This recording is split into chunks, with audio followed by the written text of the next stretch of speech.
Hello students, চলে এসেছি তোমাদের সামনে আমার আজকের নতুন ভিডিও নিয়ে। আমার আজকের ভিডিওর বিষয় ক্লাস 9 আইসিএসসি ছাত্রছাত্রীদের জন্য। তোমরা যারা ক্লাস 9-এ উঠেছো 2024-এ, অর্থাৎ তোমরা 2026-এ বোর্ড এক্সামে বসতে চলেছো, তোমাদের জন্যই কিন্তু মূলত আমি আজকের এই ভিডিওটা করতে বসেছি। তোমরা অনেকেই জানো বা অনেকে জানো না যে তোমাদের কিন্তু ক্লাস 9 এবং ক্লাস 10 এই দুটো বছরের যে পড়ানো হয় বাংলা, সেই সম্পূর্ণ সিলেবাসটা নিয়ে কিন্তু তোমরা বোর্ড এক্সামে বসো বা বোর্ড এক্সাম দিতে চলেছো। তোমরা এবছর যেমন হচ্ছে প্রত্যেক বছর এমনটাই হয়। যাই হোক, কিন্তু এই বোর্ড এক্সামের আগে তোমাদের ভীষণ টেনশন হয়ে যায় যে বাংলায় কি করে মার্কস ভালো তুলবো, বাংলা নিয়ে তো এতদিন ভালো করে বসা হয়নি, বাংলায় তো এতদিন ভালো মার্কস হয়নি, তাহলে বাংলায় কিভাবে হঠাৎ করে ভালো নম্বর হবে। আবার অনেকেই খুব চিন্তিত হয়ে পড়ো ক্লাস 9-এ, সঙ্গে সঙ্গে প্রাইভেট টিউটরের কাছে ছুটে যাও। কিন্তু আমি বলবো কোনো রকম প্রাইভেট টিউটর নয়, বাংলায় 90% অথবা 95%-এর ওপর মার্কস পেতে গেলে তোমাদের নিজেদের কতগুলো নির্দিষ্ট বিষয় ফলো করলেই চলবে। এবং সেই নির্দিষ্ট বিষয় তোমরা যদি এই ক্লাস 9 থেকেই ফলো করো, তাহলে কিন্তু তোমাদের কোনো প্রাইভেট টিউটরের দরকার নেই, তোমরা নিজেরাই নিজেদের নম্বর 95%-এর ওপর তুলে আনতে সক্ষম হবে। এখন কথা হচ্ছে কিভাবে সেটা তোমরা করবে। প্রথমেই বলি, ক্লাস 9 মানেই চিন্তার ভীষণ একটা বিষয় এসে গেছে, এবার বোর্ড এক্সাম আছে, বাড়ির লোক বলতে শুরু করেছে, তা কিন্তু নয়। তোমরা মাথায় রাখো, তোমরা এখন থেকে বাংলা যা যা পড়বে তা তোমাদের বোর্ড এক্সামের সিলেবাস অনুযায়ী তোমরা চলবে ঠিকই, কিন্তু এখনই ওই সিলেবাস নিয়ে খুব বেশি চিন্তা করার কোনো প্রয়োজন নেই। প্রতি বছরের মতো এবছরও তোমরা সেই একই সিলেবাস পাচ্ছ, কারণ 2026-এর জন্য নতুন কোনো সিলেবাস কাউন্সিল এখনও পর্যন্ত পেশ করেনি। কাজেই তোমরা ক্লাস 9-এ প্রতি বছরের মতো, মানে চলতি বছরগুলোর মতো, এখনও 4টে বিষয়কে অপশন হিসাবে পাচ্ছ: সংকলিতা গদ্য, সংকলিতা পদ্য, বিভূতিভূষণ বন্দ্যোপাধ্যায়ের চাঁদের পাহাড় উপন্যাস এবং মোহিত চট্টোপাধ্যায়ের জাম্বো নাটক। এই 4টে বিষয়ের মধ্যে তোমাদের যে কোনো দুটো বিষয় বেছে নিতে হবে, এবং সেই বেছে নেওয়ার কাজটা কিন্তু তোমরা করবে না, তোমাদের স্কুল করবে। তোমাদের স্কুল যে দুটো বিষয়কে বেছে নিয়ে তোমাদের পড়াবে, সেই দুটো বিষয় নিয়েই তোমরা এগিয়ে যাও, এটা আমি তোমাদের সাজেস্ট করব। তোমরা প্রত্যেক বছরই আমার কাছে ক্লাস 10-এ উঠে অনেকেই বলো যে স্কুল এই সাবজেক্টটা ফলো করছে, মানে এই বিষয়টা ফলো করছে, আমি যদি এটা না পড়ে নাটকটা পড়ি, অথবা আমি যদি ওটা না পড়ে এটা পড়ি। এটা কিন্তু একটা খুব ভুল ডিসিশন, কারণ 2 বছর ধরে তোমরা যে বিষয়টার মধ্যে ডুবে রয়েছো, যে বিষয়টার অনবরত টেস্ট দিচ্ছ, ক্লাস টেস্ট দিচ্ছ, প্রজেক্ট তৈরি করছো, সেই বিষয়টা ছেড়ে দিয়ে ক্লাস 10-এ নতুন করে একটা অন্য বিষয়ে ঢুকে যাওয়া খুব একটা বুদ্ধিমানের কাজ নয়। যদিও ক্লাস 10-এ নিজেকে সম্পূর্ণভাবে তৈরি করা যায়, এটা অসম্ভব নয়, তবুও আমি বলবো এটা বুদ্ধিমানের কাজ নয়। কাজেই তোমাদের ক্লাস 9-এই ধার্য করে নিতে হবে তোমরা ঠিক কোন দুটো বিষয় নিয়ে বোর্ড এক্সামের জন্য নিজেকে তৈরি করবে, এবং সেটা আমি বলবো অবশ্যই স্কুলের ওপর ছেড়ে দাও। স্কুল যে দুটো বিষয়কে নেবে, ঠিক সেই দুটো বিষয় তোমরা অবলম্বন করো।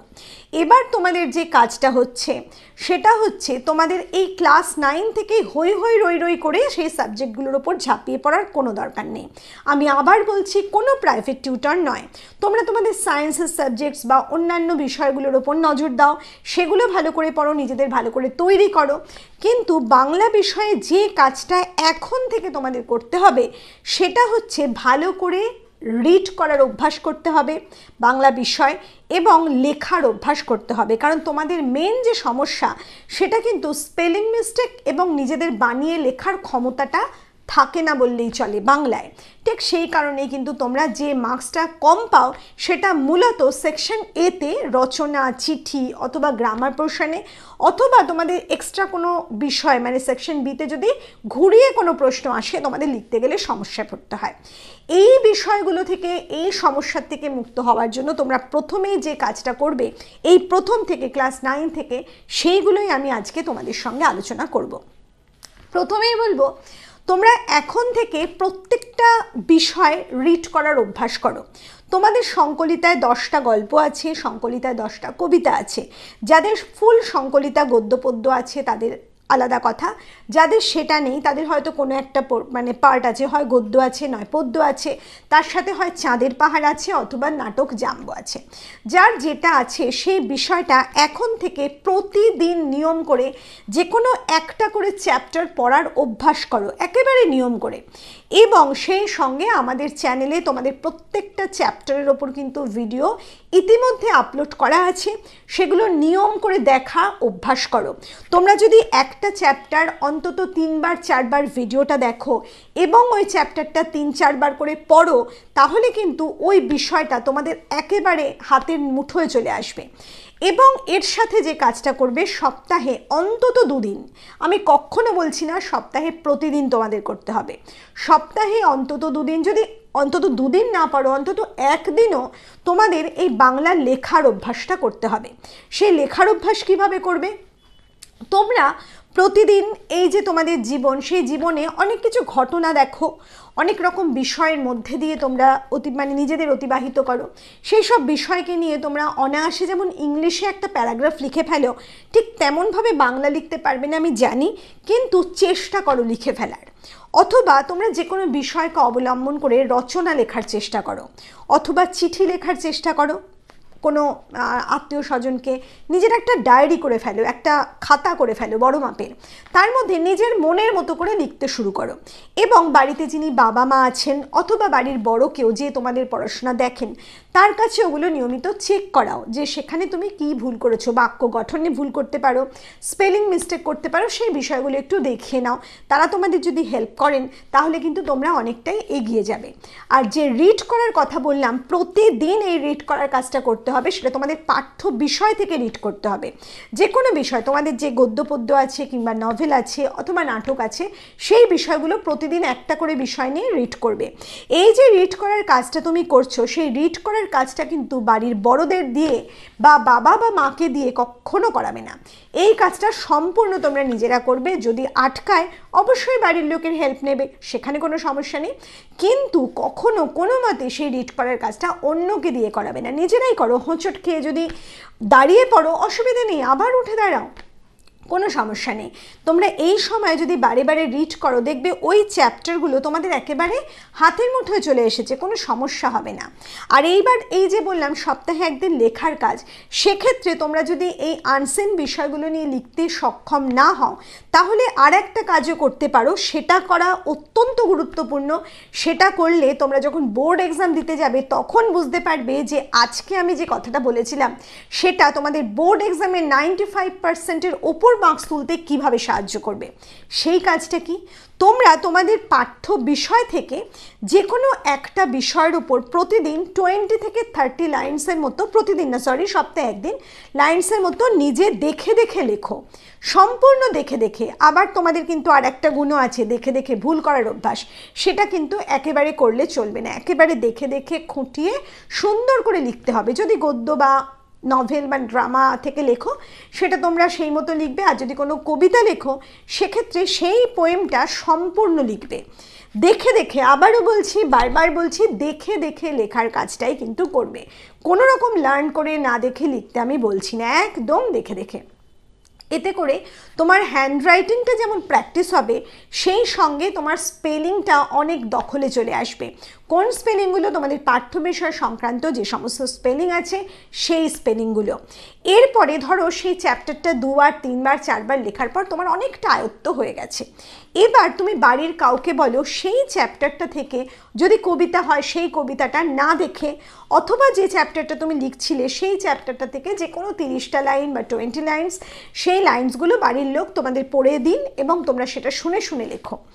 এই কাজটা তোমরা যদি প্রতি সপ্তাহে করতে থাকো তাহলে স্পেলিং কনসেপ্ট তোমাদের অনেকটা ক্লিয়ার হয়ে যাবে, হাতের লেখা অভ্যাসটাও থাকবে। অনেকেই তোমরা বলো যে একজন টিচারের কাছে যদি থাকা যায়, পুরো 2 বছর টানা পড়া যায়, তাহলে লেখার অভ্যাস থাকে। এটা একেবারেই ভুল ধারণা। টিচার পড়ানোর সময় কতটা লেখাবেন, সে প্র্যাকটিস কতটা হবে, কাজে সেটা আমার মনে হয় না খুব গুরুত্বপূর্ণ একটা বিষয়। তোমরা এভাবে এগিয়ে চলো। আর তোমাদের স্কুল যখন স্টার্ট হবে, মানে ক্লাস যখন শুরু হবে, তখন পাঠ্য বিষয়গুলো একটা একটা করে পড়ানো হবে। এই যে পাঠ্য বিষয়গুলো পড়ানো হবে তখন স্কুলকে ভালোভাবে ফলো করো।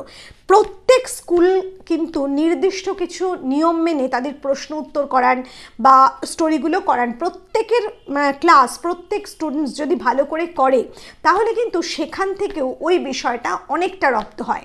কাজে সেই কাজটা তোমরা ভালোভাবে করো। এরপর তোমাদের ওই চ্যাপ্টারের ওপর যদি নোটসের প্রয়োজন হয়, আমাদের চ্যানেলের টিমের সাথে তোমরা যোগাযোগ করতে পারো। তোমাদের পাঠ্য বিষয় সংক্রান্ত প্রত্যেকটা বিষয় এবং গ্রামার, চিঠি, রচনা সমস্ত বিষয়ের কিন্তু নোটস আমাদের টিমের কাছে অ্যাভেলেবেল আছে। তোমরা চাইলে সেই বিষয়গুলো পারচেস করতে পারো, করে তোমাদের পড়া চালিয়ে যেতে পারো। এবং আমি একেবারে গ্যারান্টি দিয়েই বলতে পারি, তোমরা যদি আমাদের নোটস ফলো করো এবং আমাদের এই চ্যানেলের এক্সপ্লানেশন ভিডিওগুলো দেখো, তাহলে তোমরা অবশ্যই 95%-এর ওপর মার্কস তুলতে সক্ষম হবে। তোমরা আমাদের ভিডিওগুলোর কমেন্ট বক্সে যাবে, সেখানেও তোমরা দেখতে পারো যে প্রত্যেক ছাত্রছাত্রীরা কত রকমের কমেন্টস দিয়েছে আমাদের কাছে, জানিয়েছে তাদের মনের কথা। এবং তোমরা অবশ্যই যেটা করবে সেটা হচ্ছে আমাদের টেলিগ্রাম গ্রুপ জয়েন করবে। টেলিগ্রাম গ্রুপ জয়েন করে তোমরা নিয়মিত তোমাদের অসুবিধার কথা আমাকে জানাতে পারো। তোমরা কি ধরনের ভিডিও পেলে তোমাদের খুব সুবিধা হবে সেটা জানাতে পারো, কিংবা পড়ার সময় কোনো প্রশ্নের উত্তর জানতে তোমাদের যদি অসুবিধা হয় সেটাও তোমরা টেলিগ্রাম গ্রুপে লিখে আমাকে জানাতে পারো। সেখানে সঙ্গে সঙ্গে না হলেও একদিনের মধ্যে মোটামুটি আমি কিন্তু সেই উত্তরগুলো দিয়ে থাকি। কাজেই তোমরা যদি এভাবে 2 বছর পড়াশোনা করো তাহলে তোমাদের কিন্তু বাংলায় অনায়াসে মার্কস তুলতে 95%-এর ওপর কোনো রকম অসুবিধা হবে না। আমি জানি তোমাদের হিস্ট্রি, জিওগ্রাফি মিলে একটা বিষয় হয়, সেখানে তোমাদের 95%-এর ওপর মার্কস তুললেও চলে, কিন্তু আমি বলবো হিস্ট্রি, জিওগ্রাফি দুটো সাবজেক্ট, সেটাকে তো অবশ্যই টার্গেট রাখো, ভালো কথা, কিন্তু বাংলা তোমরা যদি এইটুকু কাজ করো তাহলেই দেখবে বাংলায় অনেক বেশি মার্কস তোমরা তুলে ফেলেছো। আরও একটা সুখবর তোমাদের জন্য আছে, অর্থাৎ তোমরা যারা ক্লাস 9-এ আছো তাদের জন্য আছে। আমরা 2026-এর বোর্ড অ্যাপিয়ারিং স্টুডেন্টসদের জন্য 6 মান্থসের একটা কোর্স করতে চলেছি। এই বছর অর্থাৎ 25-এ যারা এক্সাম দিতে চলেছে তাদের জন্য করা সম্ভব হচ্ছে না।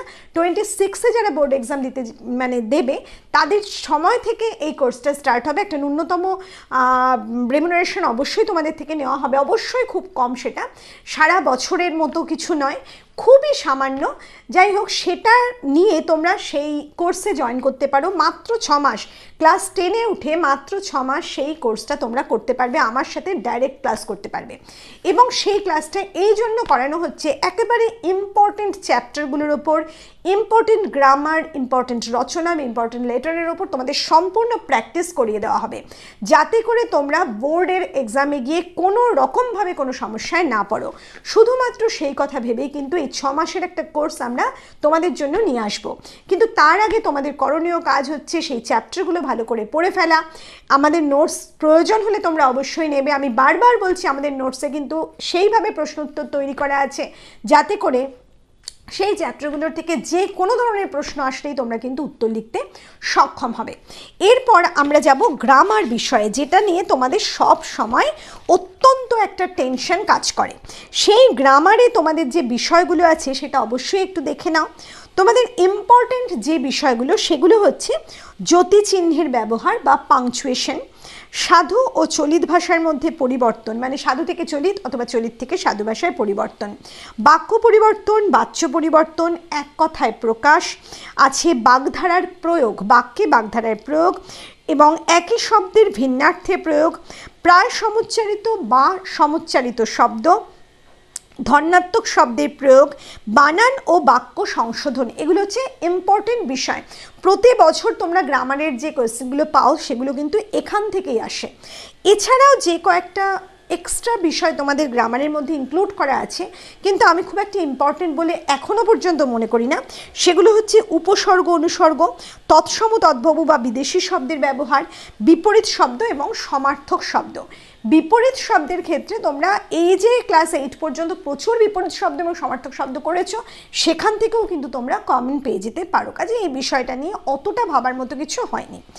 আর বাকি যে বিষয়গুলো বললাম সেগুলো তোমাদের প্র্যাকটিস প্রয়োজন। সেই জন্য আবারও বলছি, তোমরা আমাদের টিমের সাথে যোগাযোগ করে গ্রামার পিডিএফটাও পারচেস করতে পারো। এটা কিন্তু সম্পূর্ণ সফট কপি, তোমরা কোনো হার্ড কপি আমাদের থেকে সংগ্রহ করতে পারবে না। আর বাকি যে রচনার পিডিএফ বা সফট কপি, লেটার রাইটিংয়ের সফট কপি, এই সমস্ত বিষয় তোমরা নিয়ে নিতে পারো এখনই। ভবিষ্যতে তোমাদের এক্সামের সময় নতুন কোনো আপডেটস যদি আমি নতুন করে দিই, সেক্ষেত্রে তোমরা সম্পূর্ণ বিনামূল্যে সেগুলো সংগ্রহ করতে পারবে, কিন্তু এখন তোমাদের এগুলো পারচেস করতে হবে নির্দিষ্ট মূল্যে। যাই হোক, এভাবে তোমরা যদি এগিয়ে চলো তাহলে কিন্তু তোমাদের আর বাংলা নিয়ে কোনো সমস্যা কখনোই হবে না বলেই আমি বিশ্বাস করি। তাহলে চলো শুরু করে দাও তোমাদের বোর্ড এক্সামের প্রিপারেশন এখন থেকে, এই মুহূর্ত থেকে। তাহলে খুব তাড়াতাড়ি তোমাদের সামনে হাজির হব নতুন কোনো ভিডিও নিয়ে। খুব ভালো থেকো।